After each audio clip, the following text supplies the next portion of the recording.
Ladies and gentlemen, boys and girls, welcome to the Everything is Bad New Fangled Motion Picture Show. Welcome, one and all, to another episode of the Everything is Bad New Fangled Motion Picture Show. I am Niall. And I'm Nolan. And today we're going to be doing a review of the movie The Fast and the Furious presents... Sorry, just Fast and Furious presents Hobbs Shaw. Not The Fast and Furious. Mm-hmm. No, they dropped the thes. They weren't fast enough. Dude, you couldn't say it fast enough with the in the title, so they dropped them all. The naming conventions for this movie franchise are just all over the place. The Fast and the Furious, I believe, was the first one. Yeah, but then there was Too Fast, Too Furious. And then Fast and Furious Tokyo Drift, I think. They dropped the thes on that one, I think. Yeah, at some point they made one called Fast and Furious. I think that was like the fifth one or fourth one. I think it was the fourth one, because that one was like... It was like still a continuation. It was like a soft reboot. It was a soft reboot, yeah, I was going to say it was a soft reboot, but it was still like a continuation of the canon. But it's because it's the one they brought back Vin Diesel and...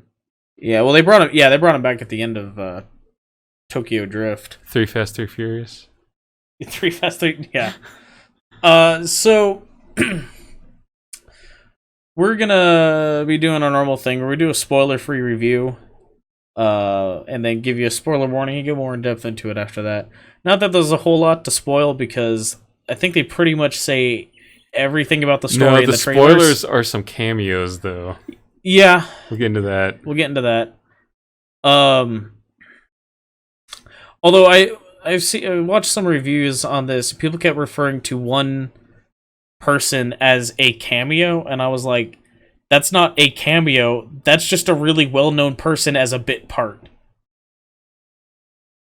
Like, I don't consider that a cameo. To me, a cameo is someone who's like a character from another franchise or another movie, you know? To me, like, that's a cameo. Like, a cameo would be someone from Buffy showing up in Angel. Okay. You get what I mean? Yeah, same world, though. Same world, yeah. But this was just a really like a particularly well-known actor who was playing a bit part. Yeah, but there were like a few... I wouldn't call it a cameo. Actors that are like, surprise, this actor's in this movie. I mean, they were surprised this person's in this movie. And that was cool, because like 2 actors in particular, very incredible actors. One of them is funny that they're even that they would like stoop to the level of being in this movie. Yeah. So we'll get into that in the spoiler part. But as far as like the main story beats, I think pretty much everything is covered in the trailers. Yeah, I mean. There weren't any set pieces that were a surprise? No, because if you watch the trailers, all the major set pieces are somewhat featured in the trailer somewhere. You got London, you got this like bad guy lair industrial place, and you got Samoa. Yeah. Those are like the three major places where anything takes place. Yep.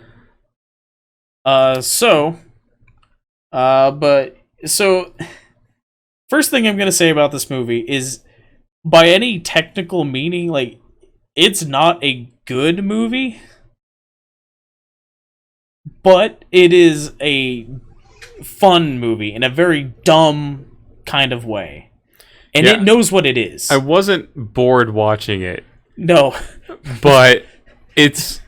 There was a lot of instances of this movie where you're just kind of like, what, really? Yeah. I mean, how many times I like turned to you and go like, what just happened? Yeah. Dude, there were people behind us laughing at the ridiculousness of scenes and like dialogue. So, there was one point in particular, like one of the characters said something and we're like chuckling and the people behind us are just outright laughing. Yeah. And it wasn't even dialogue that was meant to be funny. I mean, it was just some corny dialogue. I think everything is meant to be funny in this movie, honestly. Like, you cannot convince me that this movie isn't meant to be primarily a comedy. Because the action is so ridiculous, it's funny. It's cartoony. It's like watching a Roadrunner cartoon. It's exactly like watching a cartoon.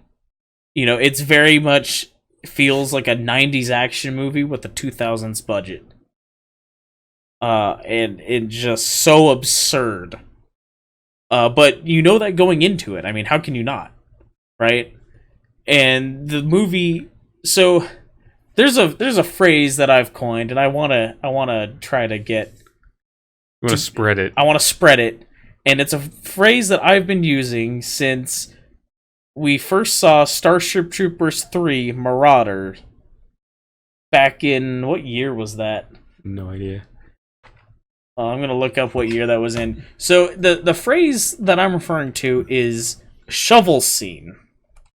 Now, if you've seen Starship Troopers 3 Marauder, 2008, if you've seen that movie, at the very, very beginning, there's a scene where they're being attacked by the bugs, and there's like an explosion. I don't remember if it was like a plasma bug or something that, like, you know, shot into this trench.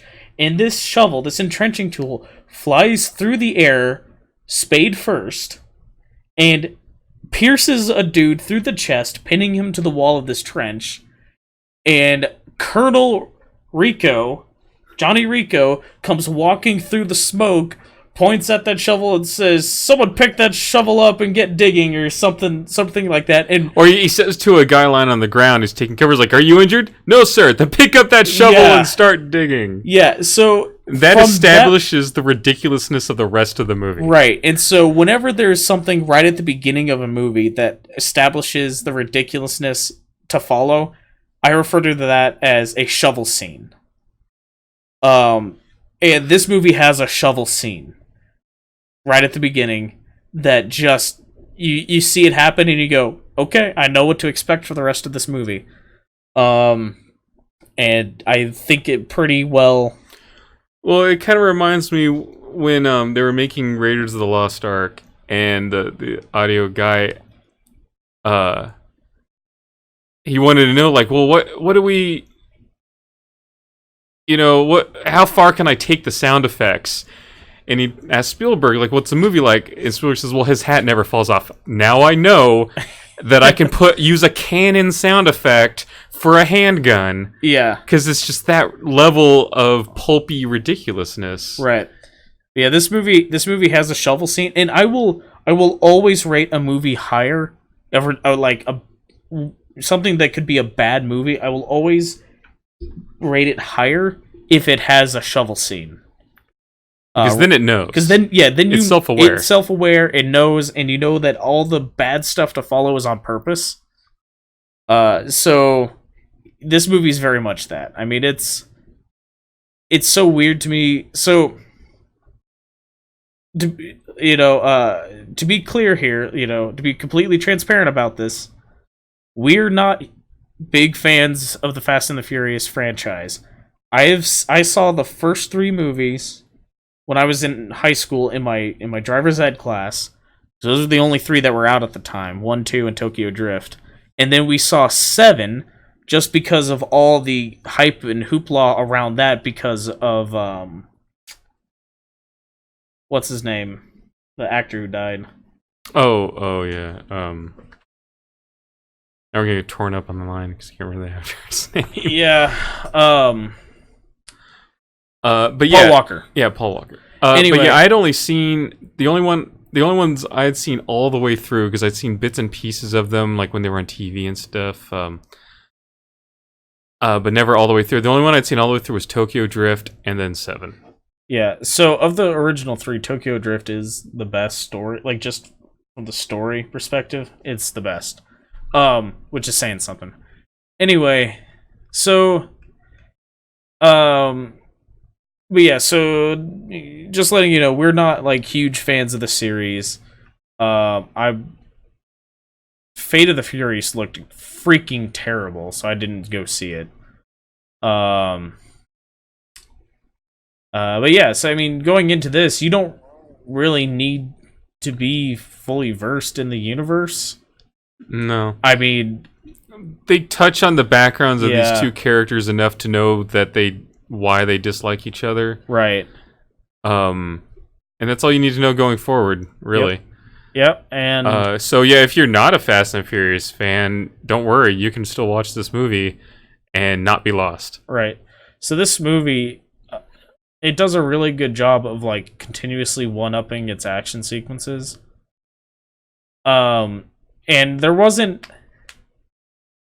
a couple of shots that I think could have benefited from being just a little bit longer to help you like take in the spectacle that was going on. But by and large, I think like the set pieces and the sequences stick around as long as they need to. You know, and that was all done pretty well. The dialogue, basically 100% of the dialogue is funny because even when it's being serious, it's so like over the top gritty and masculine and like machismo that the technical stuff is so like stuff, so made up that like you just kind of go okay and laugh it off. I've seen enough of Star Trek: The Next Generation that I can just accept this level of techno babble. Yeah, and then like it makes no real sense. All the tough guy, like all the like tough guy talk is all just so ridiculous and over the top. It makes it funny, you know, and then there's a lot of just intentionally funny lines in there, particularly with Dwayne Johnson and Jason Statham riffing on each other. Yeah. And that the scene on the airplane is probably the biggest scene of them just ripping on each other. Yeah. Yeah. That's one of the surprise this person's in this movie scenes too. Yeah. Which we'll get into. So it just occurred to me there might actually be 3 people that were a surprise in this movie. One of them I knew going into it, so I wasn't thinking about as a surprise. Yeah. I didn't know any of them were going to be in there. Right. I could see that. I didn't know much ahead of time. I just seen the trailers, and none of these characters are in the trailers. Right. So, yeah, and then it all culminates in the most ridiculous action sequence battle / chase scene I've ever seen in a movie. It's beyond me to describe. It's so freaking crazy. Yeah. And not in that like it's so crazy in a like just ludicrous, unbelievable way. Because the action sequences in a movie like Fury Road are ridiculous and over the top, but you look at it and there's a certain amount of like believability in it. Yeah. And it helps that's because they did all those stunts for real. Yeah, they're grounded in some way. Right. These are not so much. No. They do remind me of Fury Road in some way because they're all involving like kit bash cars. Yeah. Like these like chopped up cars and stuff, but they're doing things that like you're just like, what? Huh? George Miller would have been like, no, that's too weird. Yeah. You know. But George Miller, the director of Happy Feet? Yes. Yes, that man. That man? But there is something near that part that I'm like, come on, guys. There was a throwback. There was a pretty solid throwback to the first Fast and the Furious movie in that scene, though. And I don't know if you caught it, but most people who've seen those movies it was like going through the engine. Yeah, I don't think it's a spoiler to say that at one point someone hits a nitro button, and it shows the gas shooting through the pipes in the engine and stuff, and out the exhaust. Yeah, and it's all like the CG looks just as bad as it did in like 2004, whenever that movie came out. There was a scene there where Dwayne Johnson's standing on this porch, and the background is clearly that was green rough. screened. That was a rough scene. It's not a bad key. No, especially because it's easy to key Dwayne Johnson. He has no hair, right, to work around. It's not a bad key. The problem is the lighting on him does not match the background, and so it's obviously a key. It's obviously is weird to me because a background replacement. It's so weird to me that they would do that because the movie actually filmed in Hawaii. It might have been a pickup shot. It had to have been a pickup shot. They must have had to go back and redo that or for some reason. Yeah, maybe there was like too much jungle background noise or something when they filmed it. Well, they could ADR that. Yeah, There must have been something though that they had to go back and reshoot that, and they didn't. Rather than going all the way back to Hawaii or whatever, they just did it on a green screen. Well, but it's not just obviously a green Dwayne Johnson because it also cuts to. So maybe it was an added scene. It might have been an added scene because they also cut to Jason Statham and Vanessa Kirby leaning on a car. Yeah, and it's the same. It's the same problem. It's the same background. Yeah, it was a really like it's one of those things where like there's a lot of stuff in the movie where you're like, well, that's clearly CG because there's no other way they could do that thing. Mm-hmm. You know, like the Idris Elba, you see it in the trailer. He has this like transforming motorcycle. It makes transformer noises. It makes transformer noises. It goes womp, womp, womp, womp. It's yeah. I mean, so yeah, you look at that and you go, well, that's CG. But there's this. But it's good CG. It's good CG. But this shot, and it really takes you out of the movie, which is saying something in this movie. Yeah. That you're just like, whoa, what the heck? Right, because they did go to Hawaii and shoot all these scenes. What bothers me about it is like anymore, that's inexcusable in a movie with a budget like this. Yeah, unless it was just like last minute, we got to add this scene in. But, for whatever reason, it was a late addition. Was there there no DP on staff on the day they shot that? I don't know, but it's just yeah, like I said, it's not a bad key. The lighting just doesn't match, and so it just looks fake. Ooh, Fast and Furious 1 was 2001. That was even longer ago than I expected. It could vote now. Oh, look at baby Vin Diesel there. Yeah, look at baby Vin Diesel with his itty bitty arms. I mean, he was still like in his 30s or something then, right? He's like around 50 now, right? Yeah. He's 52. Yeah. Holy crap. But he just looks so much younger in that shot that you're there. I mean, okay, yeah, I mean it was 18 years ago, so he should look younger, but it's just some actors, just don't seem to age. Yeah. Or they do age, but it's so like minuscule, like they still look younger than they are or whatever, but yeah, like the comparison right there. Jason Statham's someone who doesn't look like he's ever changed. You can see it if you put a side-by-side of Statham from this movie with Statham from Snatch. Yeah. You can see it. For one thing, he's bigger than he used to be. Yeah. Like, he's not known to be a huge guy, but you can definitely tell that he's put on some muscle mass since... Well, you gotta do that if you're gonna stand next to The Rock and not look ridiculous. Yeah. Well, that movie was also 2001, I think, wasn't it? Snatch? Maybe. But anyway, so, bottom line... I do recommend seeing this movie. It's kind of long for a dumb action movie. It's over 2 hours. 2 hours and 17. Mm-hmm. But if you just want like a dumb, fun thing to, get out of the heat and sit in air conditioning for a while, I do recommend it, especially because there's like jack shit coming out next week. This is the end cap to the summer movie season. We have stuff here or there for the next few months, but it's going to be real sparse until the holiday movies hit. So I do recommend going to see it. As long as you know, if you just know what you're getting into, it's a very enjoyable movie. Yeah. So, spoiler warning? Spoiler warning? Yeah. Yeah. All right, so I knew Ryan Reynolds was in this movie. I did not. Right, so I saw it mentioned on... I think Ryan Reynolds actually responded to someone who tweeted him about it or something. Okay. He's basically playing Wade Wilson, though. Yeah, his dialogue is like something straight from Deadpool. So basically, if Wade Wilson transferred his crush from Colossus to Hobbs, Dwayne Johnson's character, that's what you would get. Yeah, basically. He acts just like Wade Wilson. He really does. And that's fine. But here's the thing. I saw a review about this where someone mentioned that and they said, well, look at everything Ryan Reynolds has done. He's not really playing Wade Wilson. He's playing Ryan Reynolds. Yeah. He's definitely lays it on a lot heavier in Deadpool than he does in other movies. But he plays a lot of characters that are like that.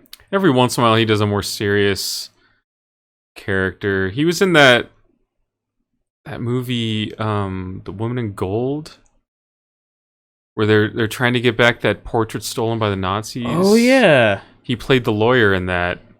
I remember. Yeah, and he's done a few like romantic comedies here and there where he's a more serious character. Because I mean, he's a very pretty man.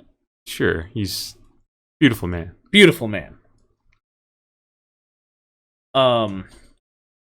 So yeah, that, like I said, that one was one I knew, and like I said, I don't consider that a cameo because it's not like Deadpool. Wade Wilson was in this movie.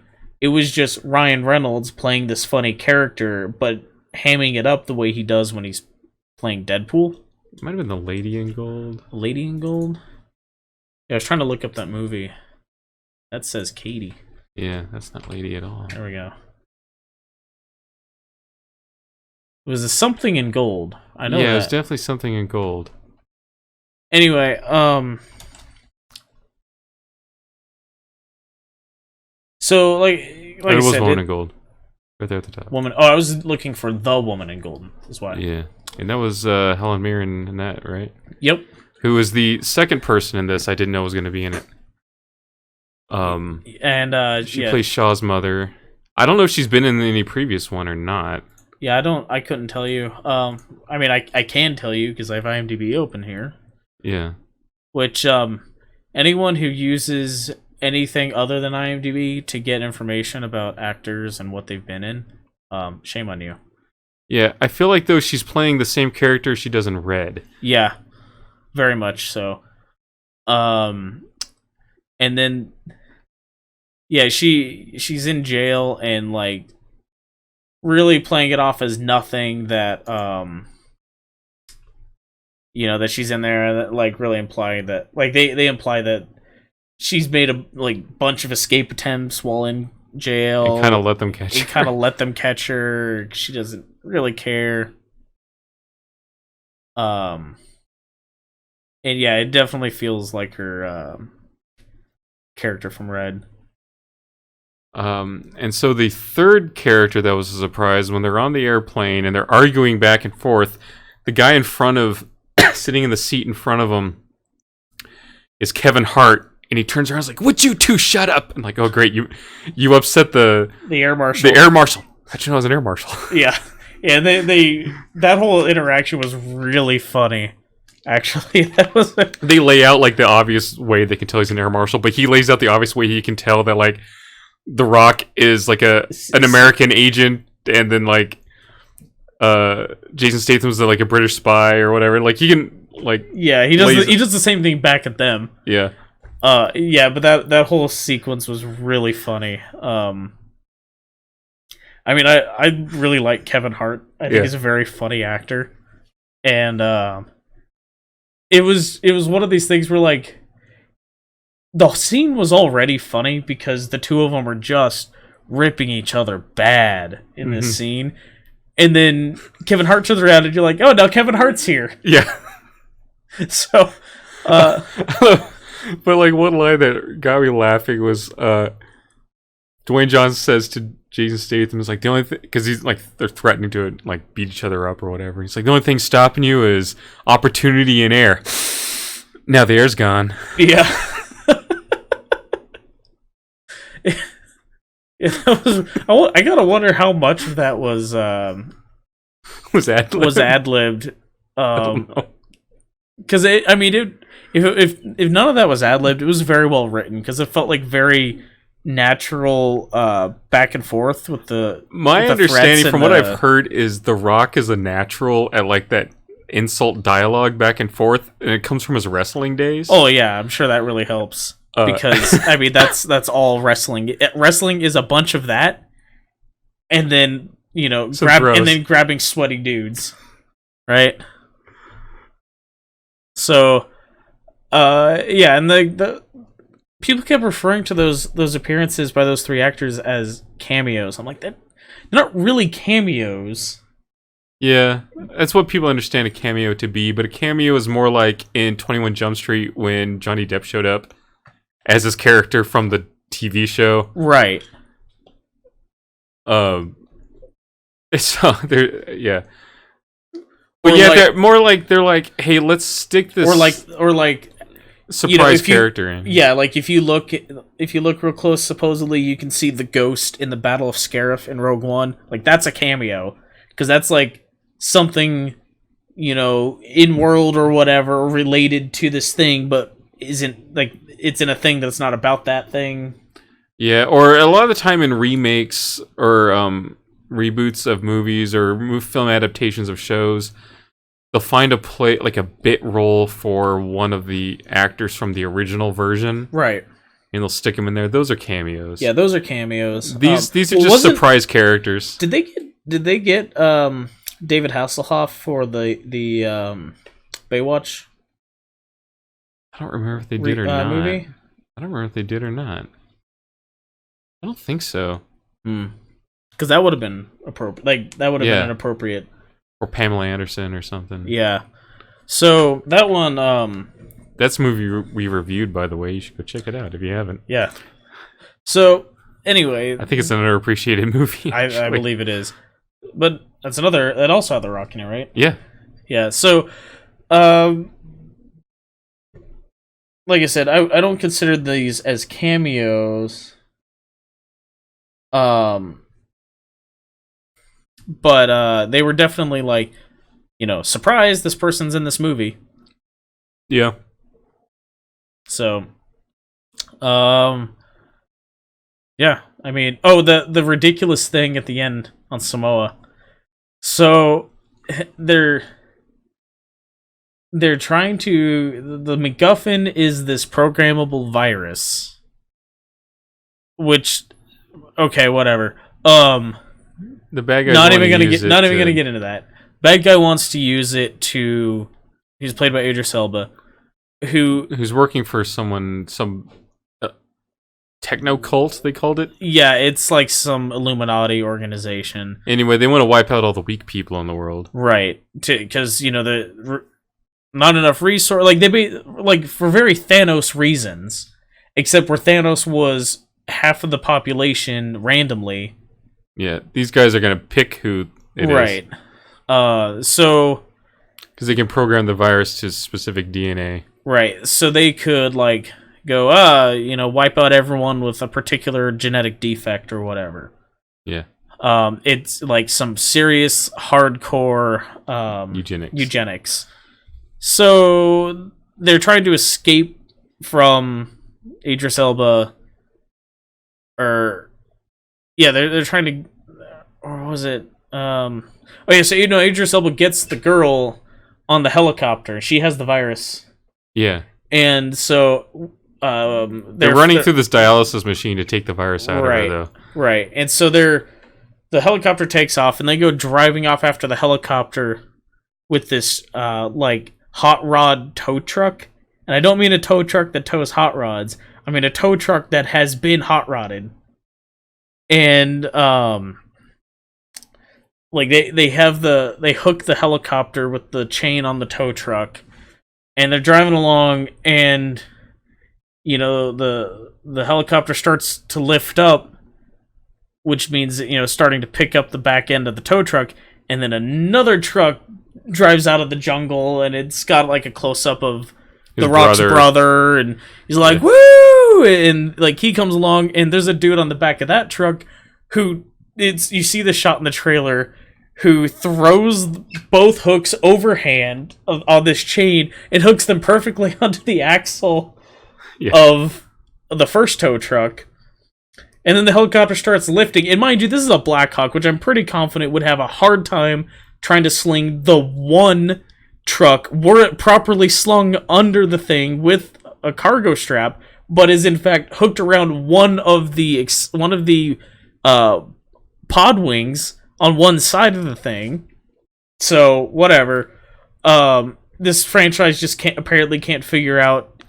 Look, when a hot rod can keep like a cargo plane from lifting off the ground. That was in the 6th one, I think. Maybe, I don't know. I just remember seeing it in the trailer and hated it every time.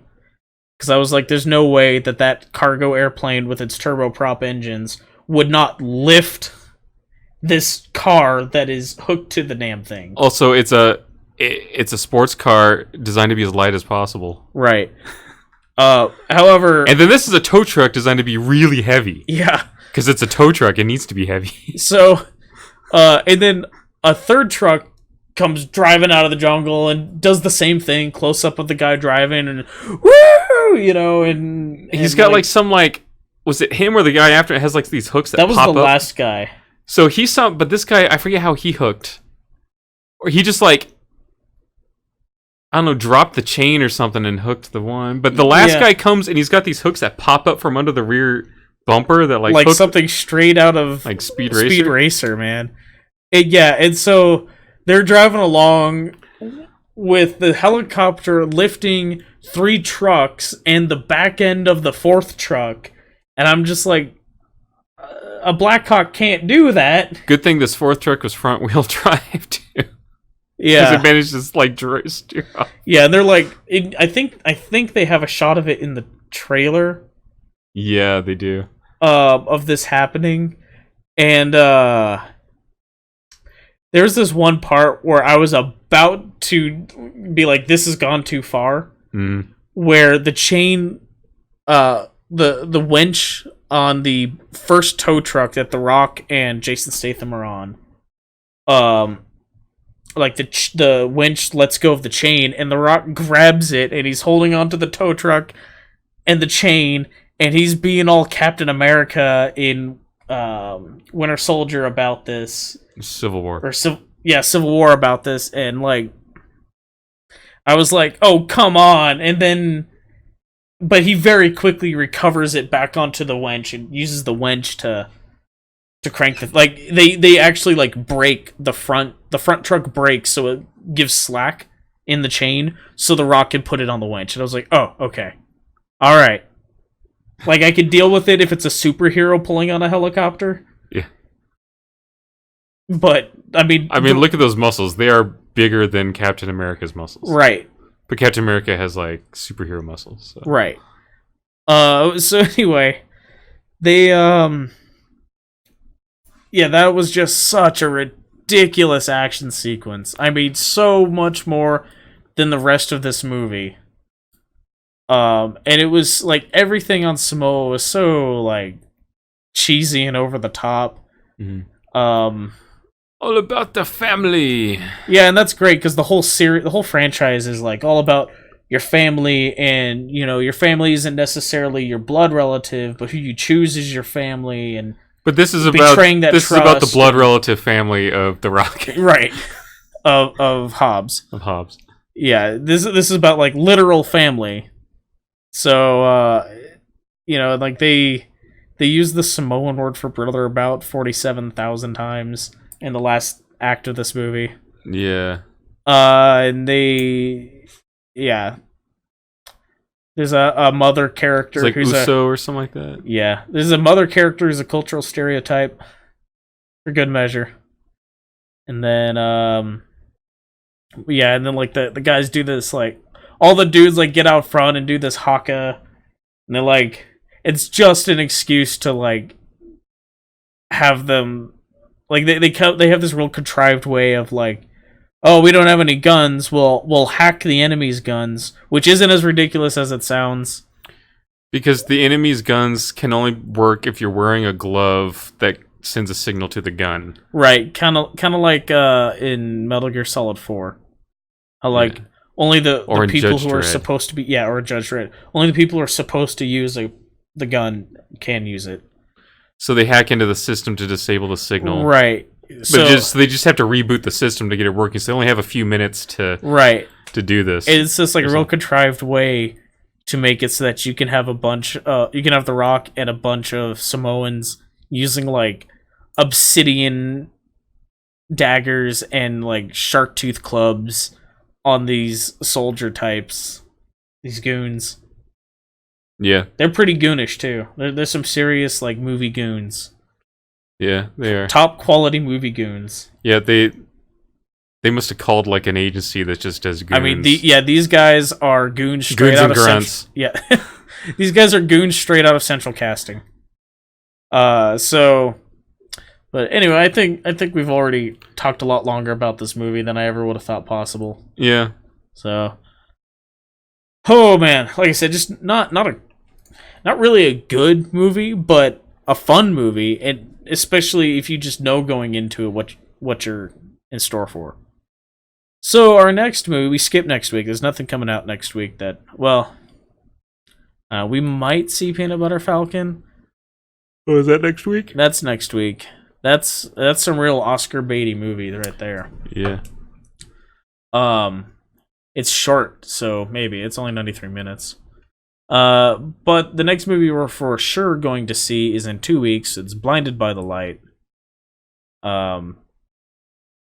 Which is about a Pakistani immigrant child.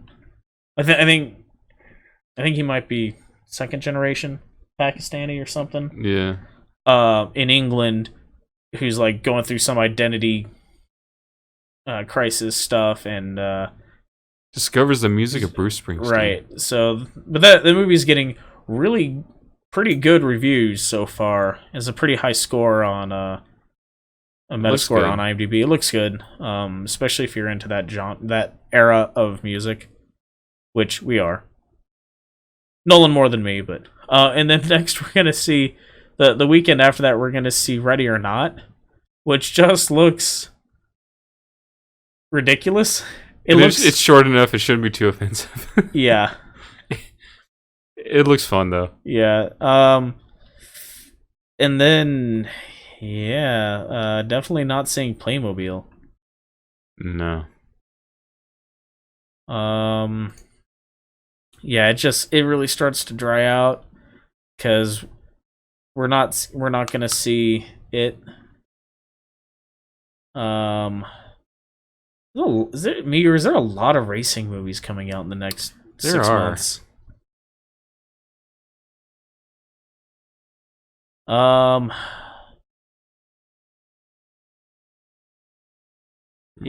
Last Blood. Yeah, Rambo and Ad Astra come out on the same day, and that's at the almost at the end of September. Three from Hell's finally coming out, so maybe Rob Zombie can finally release that album that he apparently has completed. 21 Bridges is a maybe. So yeah, it's real light for the next few months, so bear with us. It sucks. But it is what it is. Because we like going to the movies, so when there's nothing to see, it's annoying. Although there's 3 movies all in the same weekend in October that we're gonna want to see, so yeah. Anyway, we'll do as much as we can. So if any of that sounds of interest to you, look for that to come. Hit that bell button. Check out our other reviews. What was the last one we did? Once Upon a Time in Hollywood. Was that the last one? Yep. It feels so long ago. Just last week. Check out our review of Baywatch. Also with The Rock. Yep. We're apparently like the only ones on the internet who enjoyed it. Yeah.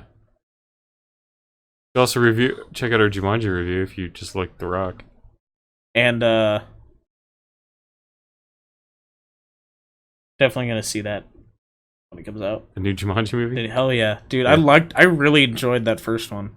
Or not that first one, the remake one. Yeah, the recent one. Yeah, I'm gonna say something controversial. I don't like the first Jumanji movie. No. With Robin Williams. I don't like that movie. Nope. I don't either. It's a bad movie. Yep. So we'll probably see Knives Out too. Just if for no other reason than the fairly stacked cast on that one. So but yeah, that's what we got coming up. So check those out as they arrive and bear with us through the drudgery that is the fall in regards to movies. And we'll get there eventually. We'll get to the packed holiday movie season. Yeah. So Until next time, thanks for listening. Bye. Toodles.